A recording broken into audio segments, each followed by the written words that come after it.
Hello friends, मेरे YouTube channel English रहस्य में आप सभी का स्वागत है। और आज हम पढ़ेंगे हमारी पोयम सिंपैथी, जिसे कंपोज किया है चार्ल्स मैकेजी ने। तो चलिए सबसे पहले जानेंगे चार्ल्स मैकेजी का इंट्रोडक्शन। तो मैं आपको बताना चाहूँगी कि चार्ल्स मैके का जन्म यूनाइटेड किंगडम के पर्थ नामक स्थान पर 1814 में हुआ था। आप एक लोकप्रिय स्कॉटिश कवि, पत्रकार, लेखक, उपन्यासकार और गीत लेखक रहे हैं। साहित्य में आपका योगदान याद रखने योग्य है, उसे भुलाया नहीं जा सकता। और बेहद दुख की बात कि 1889 में आप इस संसार को छोड़ करके चले गए। तो ये था एक छोटा सा परिचय चार्ल्स मैकेजी का। चलिए अब जानते हैं हम हमारी पोयम सिंपैथी के बारे में। सिंपैथी, जिसका शाब्दिक मीनिंग हिंदी में सहानुभूति होता है, तो यहाँ इस पोयम में कवि सहानुभूति के महत्व पर प्रकाश डालते हैं। सभी जानते हैं कि सहानुभूति मनुष्य के सद्गुणों में से एक है, और ये भी कहा जाता है कि दया और सहानुभूति इन सद्गुणों में सर्वोपरि माने जाते हैं। ये मानवता की पहचान है। एक मनुष्य जो दया और सहानुभूति के गुण को धारण करता है, वह हमेशा प्रत्येक जगह सम्मान पाता है। और ये एक ऐसा गुण है जो हमें दूसरे क्रीचर से, दूसरे प्राणियों से अलग बनाता है। तो यहाँ इस पोयम में कवि हमारे सामने दो सिचुएशन रखते हैं कि एक सिचुएशन में तो वो बताते हैं कि एक बार जब वो कष्ट में थे, ज़रूरत के समय में, उनकी मुलाकात किसी अमीर और घमंडी व्यक्ति से होती है जो उनकी मदद केवल पैसा दे करके करता है, और बाद में जब वो ठीक हो जाते हैं तो उसका पैसा रिटर्न कर देते हैं। तो दूसरी सिचुएशन ये है कि एक बार फिर से ज़रूरत के समय पर उनकी मुलाकात इस बार किसी धनी व्यक्ति से नहीं, बल्कि एक ऐसे व्यक्ति से होती है जो सहानुभूति से भरा है, और उनकी मदद करते वक्त वो पैसा तो नहीं दे सकता, लेकिन उनकी देखभाल करता है, रात दिन उनकी देखभाल करता है, और उनको खाने को भोजन देता है, और जितनी सेवा कर सकता है वो करता है। तो बाद में जब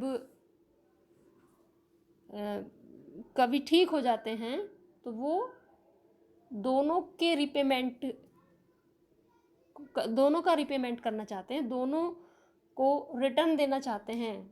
उन्होंने जिस तरह से मदद की है उसी तरह से, उसी फॉर्म में उसका रिटर्न देना चाहते हैं। लेकिन पहला व्यक्ति जिसने उनकी मदद धन से की है, वो जाते हैं और उसको धन दे देते हैं। तो एक तरह से देखा जाए तो अकाउंट क्लियर। आफ्टर दैट अब वो उस व्यक्ति का रिटर्न देना चाहते हैं जिसने उनके साथ अच्छा व्यवहार किया, उनकी देखभाल की, सहानुभूति भरा व्यवहार किया। लेकिन ये सब कैसे हो? क्योंकि सहानुभूति से भरे आचरण का कोई भी रिपेमेंट नहीं हो सकता। तब उन्हें लगता है कि शायद अन्य भौतिक चीज़ों से बहुत बहुत परे है सहानुभूति। ये ईश्वरीय है, दैवीय है। तो यही एक मैसेज वो हमें यहाँ देना भी चाहते हैं कि अगर बात की जाए, मनुष्य कितना भी धनी क्यों ना हो, लेकिन यदि उसके अंदर दया और सहानुभूति नहीं है तो उसका धन व्यर्थ है।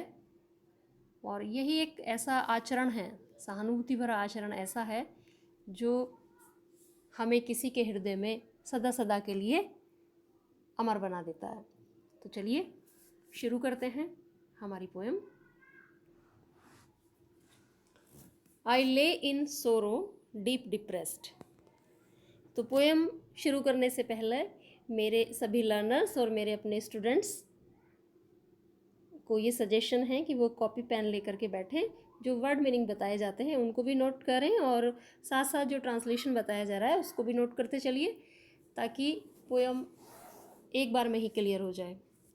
और मैं समझ रही हूँ वो सारे स्टूडेंट्स हमारे जुड़ गए होंगे हमसे, जिन्होंने इसकी डिमांड की थी, जिन्होंने रिक्वेस्ट मेरे पास भेजी थी इस पोएम के लिए।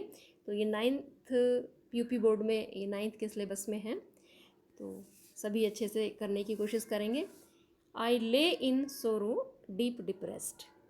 आई मैं मतलब कवि, ले मैं पड़ा हुआ था, इन सोरो दुख में, डीप डिप्रेस्ड बहुत निराश, उदास।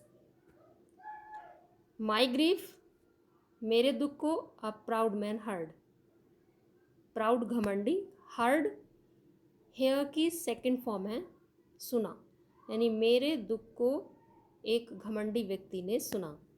कवि कहते हैं कि वह दुख में पड़े हुए थे, निराश, उदास, उनके दुख को एक घमंडी व्यक्ति ने सुना। हिज लुक्स वर कोल्ड, उसकी दृष्टि ठंडी थी, मतलब उसके हृदय में कोई भाव नहीं थे। मतलब जो एक किसी की मदद करने के जो भाव उठते हैं, जो एक दया और सहानुभूति जैसी भावनाएं होती हैं, जो हमें किसी के साथ अच्छा व्यवहार करने के लिए मजबूर करती हैं, ऐसे कोई भाव उसके अंदर नहीं थे। ही गेव मी गोल्ड, उसने मुझे सोना दिया, मतलब मेरी मदद की, कैसे की? सोना दे करके, यानी उस व्यक्ति ने कवि को सोना दे करके उनकी मदद की। But not a kindly word, लेकिन एक भी दया से भरा शब्द नहीं कहा, मतलब दयालुता और सहानुभूति से युक्त कोई बात नहीं की। माई सोरो पास्ट, मेरा दुख गुजर गया। कभी कहते हैं कि उनका दुख गुजर गया, वो ठीक हो गए। आई पेड हिम बैक, तो मैंने वापस कर दिया। द गोल्ड, वो सोना, ही गेव मी, जो उन्होंने मुझे दिया, जो उसने मुझे दिया। कवि कहते हैं कि जब वह ठीक हो गए, उनका दुख गुजर गया, तो उन्होंने वो सोना जो उस व्यक्ति ने उन्हें दिया था उसे वापस कर दिया। देन स्टूड डायरेक्ट, उसके बाद वो सीधा खड़े होते हैं, सीधा खड़े हुए। एंड स्पोक माई थैंक्स, और उन्होंने धन्यवाद दिया, उसको धन्यवाद दिया। एंड ब्लेस्ड हिज चैरिटी, और उसकी दान दयालुता के लिए आशीर्वाद भी दिया। आशीर्वाद देने से मतलब कि उन्होंने ये कहा कि जैसी मदद आपने मेरी की, ऐसी ही मदद ईश्वर आपकी करे, ऐसा ही सहयोग आपको ईश्वर का प्रदान हो। तब वो सीधे खड़े होते हैं, सीधे खड़े हुए और उन्होंने उस व्यक्ति को धन्यवाद दिया और उसकी दयालुता के लिए आशीर्वाद दिए, मतलब ईश्वर से प्रार्थना की कि आप भी इनकी मदद करें। एक बार फिर थोड़ा सा जल्दी से देख लेते हैं। कवि दुख में पड़े हुए थे, निराश, उदास, उनके दुख को एक घमंडी व्यक्ति ने सुना, उसकी दृष्टि ठंडी थी, मतलब वह विचार शून्य था, भाव शून्य था। उसने उन्हें सोना दिया, लेकिन एक भी दयालुता से भरा शब्द नहीं कहा। जब उनका दुख गुजर गया, मतलब वो ठीक हो गए, तो उन्होंने उसका धन उसे वापस, द गोल्ड ही गिव, मतलब उसका धन उसे वापस कर दिया। उसके बाद वो सीधा खड़े हुए, उन्होंने उसका धन्यवाद दिया और साथ साथ उसकी दयालुता व दान के लिए उसे आशीर्वाद भी दिए, मतलब ईश्वर से उसके लिए प्रार्थना की।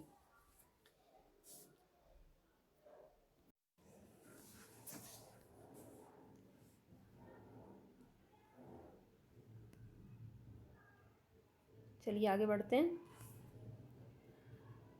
आई lay in want, in grief and pain. कभी कहते हैं वॉन्ट कमी, ग्रीफ दुख, पेन कष्ट। मैं अभाव में था, दुखों और कष्टों में था। अ पुअर मैन पास्ट माई वे, एक गरीब व्यक्ति मेरे रास्ते से गुजरा। ही बाउंड माई हेड, उसने मेरे सर पर पट्टी बांधी। मतलब यहाँ इतना पढ़ने के बाद हमें ये पता चल जाता है कि कवि कहीं पर जख्मी हालत में पड़े हुए हैं। तो कहते हैं कि मैं अभाव में था, दुख और कष्ट में था, मेरे रास्ते में एक गरीब व्यक्ति आया, या मेरे रास्ते से एक गरीब व्यक्ति गुजरा, उसने मेरे सर पर पट्टी बांधी, ही गेव मी ब्रेड, उसने मुझे खाने को दिया। कभी कहते हैं कि वो अभाव में पड़े हुए थे, दुख और कष्ट में पड़े हुए थे, एक गरीब व्यक्ति उनके रास्ते से गुजरा, उसने उनके सर पे पट्टी बांधी और उन्हें खाने को भोजन दिया। He watched me night and day, और उसने मेरी रात दिन देखभाल की, और उसने उनकी रात दिन देखभाल की, उनका ख्याल किया। How shell I pay him back, मैं कैसे वापस कर सकता हूँ, फॉर ऑल, वो सब कुछ ही डिड टू मी, जो उसने मेरे लिए किया। वो कहते हैं कि अब वो उसको कैसे रिटर्न करें, वो सब वापस कैसे करें जो सब कुछ उस व्यक्ति ने उनके लिए किया। भाई उसने सोना दिया था तो उन्होंने सोना वापस कर दिया, लेकिन यहाँ तो दया और सहानुभूति से भरा व्यवहार है, इसका कोई रिपेमेंट हो नहीं सकता। तो वो सोच रहे हैं कि इसको कैसे वापस करें, क्या करें। ओ गोल्ड इज़ ग्रेट, वो कहते हैं कि हाँ, सोना अपने आप में बढ़ कर के होता है, महान है, श्रेष्ठ है, but greater far is heavenly sympathy, लेकिन देवीय ईश्वरीय सहानुभूति इस सोने से कहीं ज़्यादा बढ़ कर के होती है। यानी वो इस बात से नहीं नकारते कि सोना अपने आप में श्रेष्ठ है, महान है, लेकिन जो सहानुभूति है वो ईश्वरीय सहानुभूति है, डिवाइन है, डिवाइन क्वालिटी, दैवीय गुण है। तो ये जो दैवीय गुण है वो सोने से कहीं ज़्यादा बढ़ कर के है।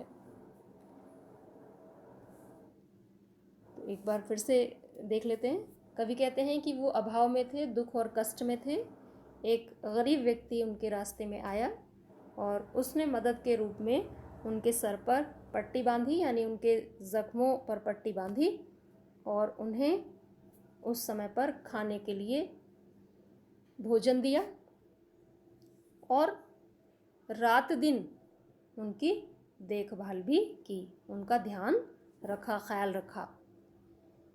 अब जब वो ठीक हो जाते हैं तो वो सोचते हैं कि वह किस तरह से उसको वह सब कुछ वापस कर दें जो सब उस व्यक्ति ने उनके लिए किया।